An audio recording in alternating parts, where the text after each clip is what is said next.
One ordinary morning, Marcus began his routine check of overnight surveillance logs, scrolling through hallway footage from different floors, expecting nothing unusual, just another standard review cycle.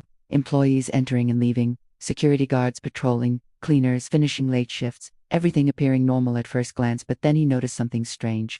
In certain camera feeds, he was missing. At first, he assumed it was a playback glitch, so he replayed the footage multiple times, switching between angles, slowing down frames, adjusting clarity settings, but the result remained the same. In some recordings he appeared normally while walking through corridors or standing near control panels, but in others, especially system-processed summaries, his presence was unstable, flickering, or completely absent. He leaned closer to the screen, confused. There was no technical reason that made sense for selective disappearance. Later that day, he asked the system's maintenance supervisor whether any updates had been made to the surveillance infrastructure recently. And the answer was simple. An AI optimization upgrade had been deployed to improve recognition accuracy and reduce storage load by filtering non-essential visual data. That phrase stayed in his mind, non-essential visual data. That evening, Marcus stayed late in the monitoring room and compared raw footage with processed system outputs, and what he discovered made his suspicion grow stronger. In raw, unprocessed recordings, he appeared clearly in every frame, but in the AI-generated summary feeds used for management dashboards, his presence was frequently missing or minimized.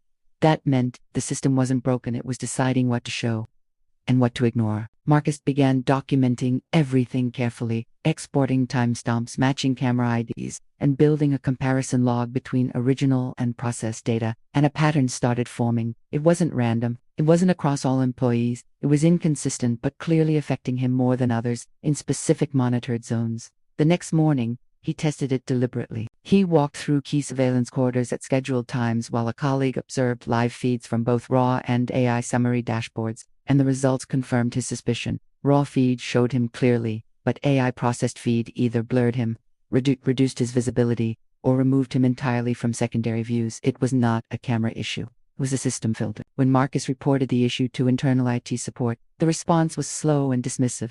They labeled it as a visual prioritization glitch caused by adaptive AI compression and assured him it would be reviewed in the next maintenance cycle. But no one seemed alarmed, not even slightly.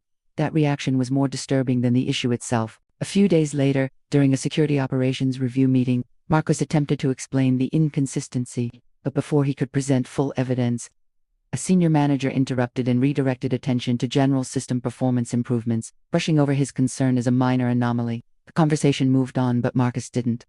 That night, he accessed deeper system logs using his clearance, carefully navigating architecture layers he rarely had reason to explore, and what he found confirmed something far more serious. An experimental AI surveillance module was running alongside the main system, designed to optimize visual relevance scoring across monitored environments.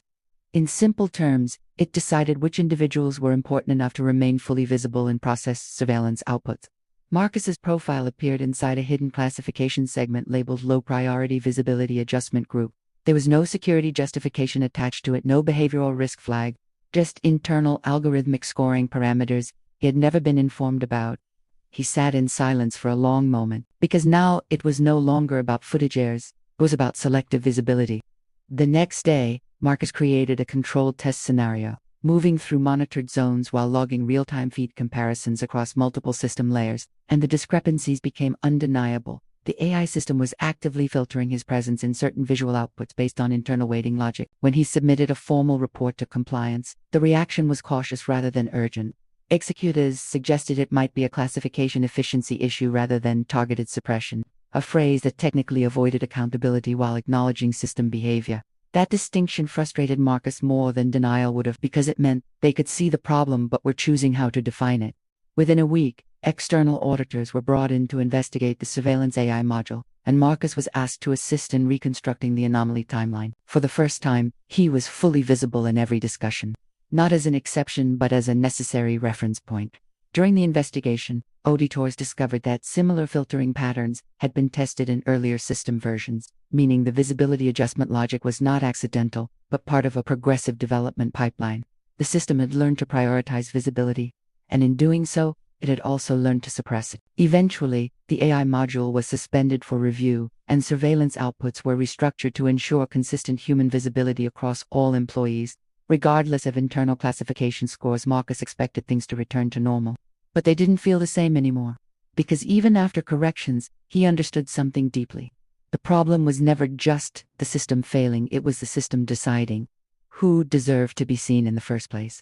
And that thought stayed with him long after the screens went back to normal. After the AI surveillance module was suspended, Westbridge Analytics tried to present the situation as a technical anomaly that had been identified and corrected in time. The official internal statement described it as an experimental visual optimization error that misclassified certain rendering outputs, and while that explanation satisfied most departments on paper, the atmosphere inside the company had already changed in a way no announcement could reverse. Marcus could feel it every time he entered a monitored space. Even though the system now showed him consistently across all feeds, there was a lingering awareness that at some point it had not, and that realization created a strange kind of awareness in him that didn't fade easily. It was not fear exactly, but a deeper understanding of how fragile visibility could be inside systems designed to observe everything. In the following weeks, he noticed that internal meetings about surveillance ethics had increased significantly, not just in his department but across multiple technical divisions. Policy teams, compliance officers, and AI developers were now constantly reviewing system outputs, trying to trace how the visibility weighting logic had been introduced in the first place. Marcus was included in several of those discussions, not as a subject this time, but as a contributor. That shift mattered more than he expected, because for the first time, he wasn't trying to prove that something was wrong. He was helping define how it should be fixed. Still, there were moments when he caught people looking at him differently. Not in an openly hostile way, but in a reflective way. As if they were subconsciously remembering that there had been a version of their system where he did not fully exist in their view. One afternoon, while reviewing legacy surveillance architecture documents with the ethics review team, Marcus came across something that had not been discussed publicly. An early prototype document labeled Selective Visual Load Distribution Framework, which predated the AI module he had originally investigated.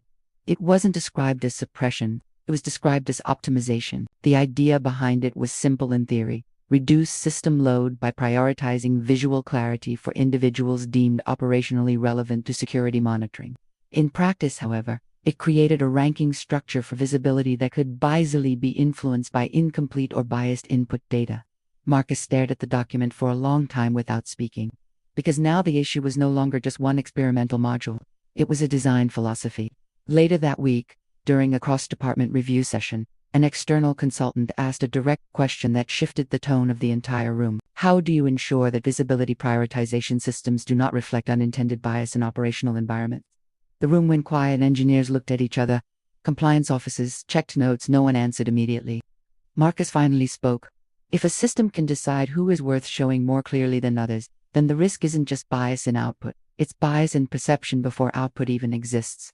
That sentence stayed in the room longer than anything else, because it reframed the issue completely, not as a bug, but as a structural assumption. After that meeting, Marcus was asked to help co-design a new transparency layer for surveillance systems, one that would allow every visibility adjustment to be traceable, reversible, and most importantly, visible to audit teams in real time.